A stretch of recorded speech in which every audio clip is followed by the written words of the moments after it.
Hi, I'm Melanie Stambaugh, and it's an honor to serve the 25th District here in the House of Representatives.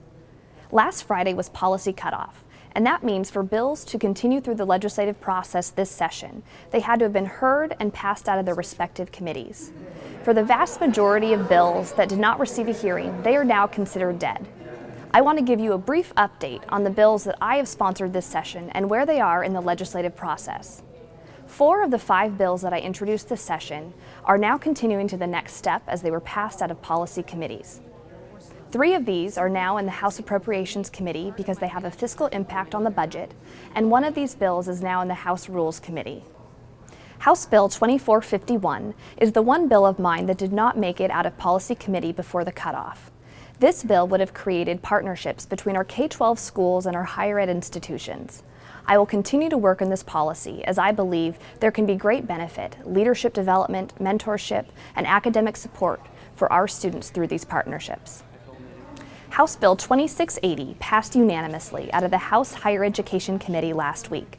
This bill would help reduce the cost of textbooks for students in our 4-year universities by creating the Open Education Resource Pilot Program.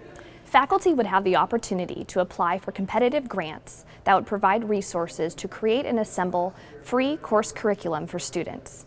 This bill is awaiting a hearing in the House Appropriations Committee. House Bill 2681 would increase access to birth control.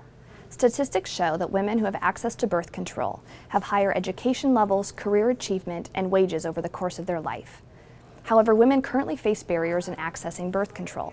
My bill helps reduce these barriers by expanding options for pharmacists to enter into prescription agreements, as well as increase awareness for women to know which pharmacies are able to prescribe birth control. This bill has a hearing in the House Appropriations Committee this week. House Bill 2885 would establish the Maternal Mortality Review Commission. This panel would look for causes of pregnancy-related deaths and look for improvements for maternal care here in Washington State. There's currently a large disparity in maternal death based on age and ethnicity. In California, they found a 68% increase in maternal death for women giving birth over the age of 40. My bill would encourage quick action by the review panel to identify quality improvement opportunities and come back with those recommendations to the legislature. We would then, as a legislative body, make the needed policy adjustments to help save women's lives. This bill is waiting a hearing in the House Appropriations Committee. I have also introduced House Bill 2906, which is the SOAR Act, Strengthening Opportunities for Rehabilitation for Juveniles.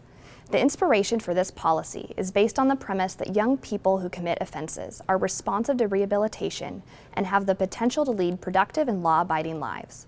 20% of our state's incarcerated juveniles reoffend within 18 months. This bill would add rehabilitation and reintegration as a goal of our State Juvenile Justice Act, eliminate mandatory fines for juveniles who commit motor vehicle-related offenses, and make additional changes that focus on expanding the opportunities for young people to turn their lives around. I'm working hard to make sure that these bills are passed out of the Appropriations and Rules Committees. Please stay in touch. If you have any questions or concerns, don't hesitate to call or contact my office. It is truly an honor to represent the 25th District here in the House of Representatives. Thank you.